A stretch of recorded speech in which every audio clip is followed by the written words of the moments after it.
Le Seigneur soit avec vous. Et avec votre esprit. Évangile de Jésus-Christ selon saint Matthieu. Gloire à toi, Seigneur. En ce temps-là, Jésus disait à ses disciples, vous êtes le sel de la terre. Mais si le sel devient fade, comment lui rendre de la saveur? Il ne vaut plus rien. On le jette dehors et il est piétiné par les gens. Vous êtes la lumière du monde. Une ville située sur une montagne ne peut être cachée. Et l'on n'allume pas une lampe pour la mettre sur le boisseau. On la met sur le lampadaire. Et elle brille pour tous ceux qui sont dans la maison. De même que votre lumière brille devant les hommes. Alors, voyant ce que vous faites de bien, ils rendent gloire à votre Père qui est aux cieux.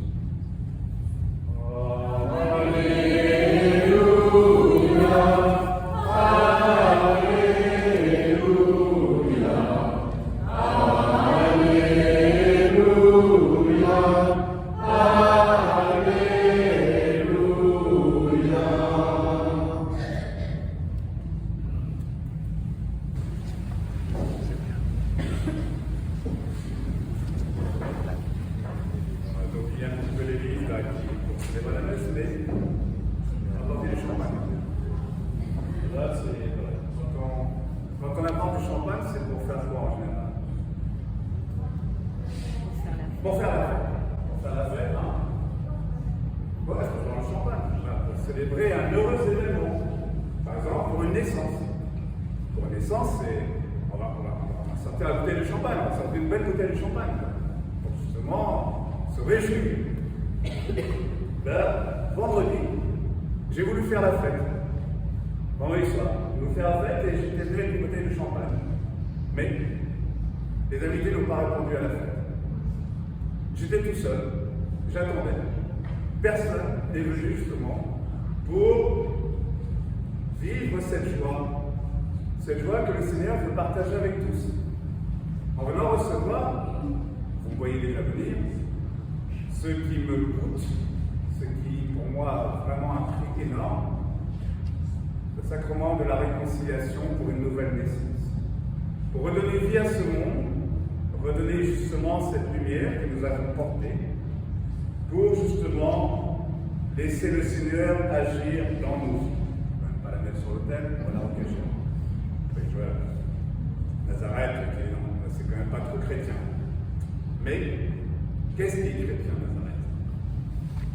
Est-ce qu'effectivement c'est simplement venir et être là et avoir des chants, avoir la liturgie? Le sacrement de la réconciliation, frères et sœurs, nous sommes la seule religion à le proposer. Nous n'avons pas le monopole de la charité. Nous n'avons pas le monopole de la charité. Il y a bien de frères et sœurs dans le monde non croyants ou croyant d'autres religions qui sont, si ce n'est plus, charitables que nous. Nous avons précisément ce trésor que le Seigneur nous a confié, le trésor de sa miséricorde pour le monde. Et si nous, catholiques, avons reçu ce trésor, nous ne voulons pas le recevoir, comment offrir ce que nous ne venons pas recevoir?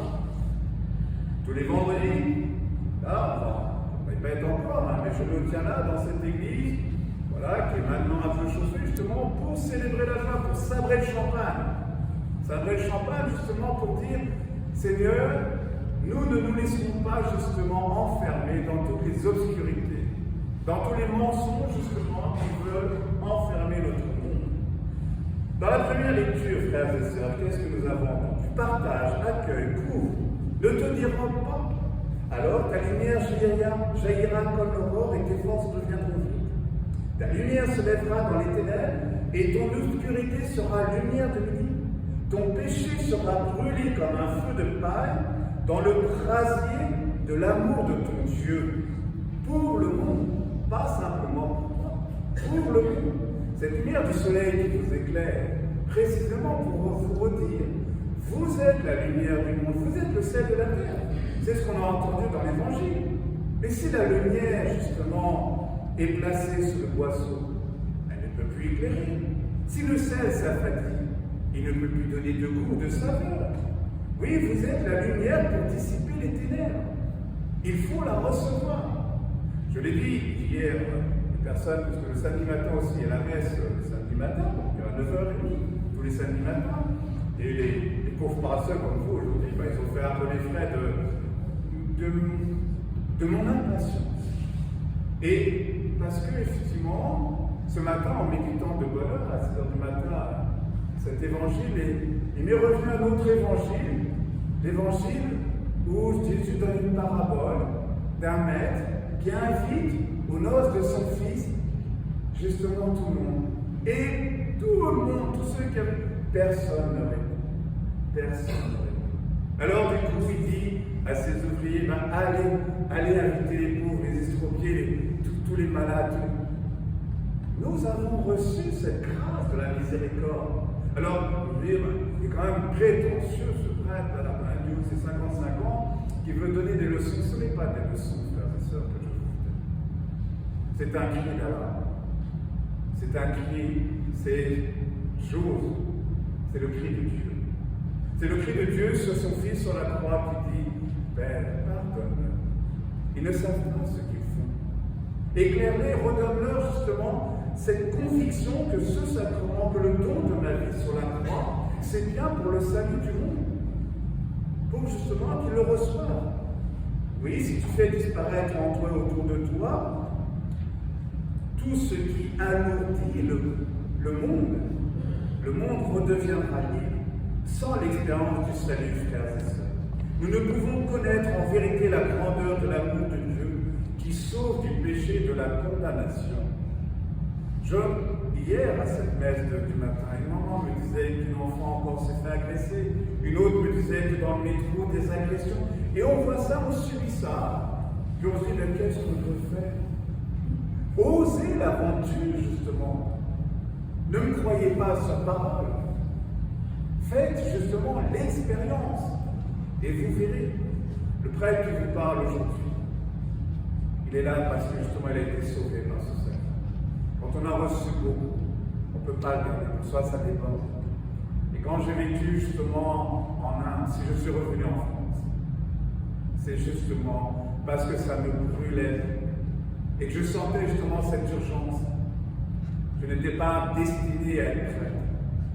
Et le Seigneur m'a ouvert les yeux justement sur cette urgence, sur ce qui est essentiel. Alors, chers frères et sœurs chrétiens, menons le bon combat. Son cœur, dit le psalmiste, est confiant. Il ne craint pas l'annonce d'un malheur. Le cœur ferme, il s'appuie sur le Seigneur. N'écoutons pas justement les oiseaux de mauvais augure qui veulent nous enfermer dans la peur, qui veulent nous isoler. Ouvrons-nous à cette lumière de sa miséricorde. Oui, Dieu offre sa miséricorde à tous ceux qui veulent la recevoir. Saint Paul nous dit, c'est lorsque je suis faible que je suis fort.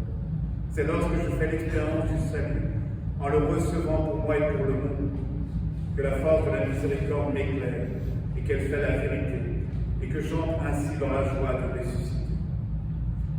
Frères et sœurs, qu'est-ce que nous pouvons faire de bien qui puisse rendre gloire à Dieu? Précisément, en reproduisant le geste de son Fils. Lui n'a pas craint de prendre sur lui, dans son corps, dans sa chair, tous nos péchés. Alors ce ne sont pas nos petits péchés qui vont nous accuser. Ce ne sont pas justement les péchés du monde qui entraîneront le monde à sa chute, parce qu'il a donné sa vie. Alors, frères et sœurs, je vous encourage. Ne me laissez pas savrer le champagne les vendredis tout seul. Oui, sur la croix, Jésus a dit justement, Père, pardonne-leur, ils ne savent pas ce qu'ils font. Alors, demandons au Seigneur de nous éclairer de sa lumière, de sa miséricorde, pour éclairer ce monde qui en a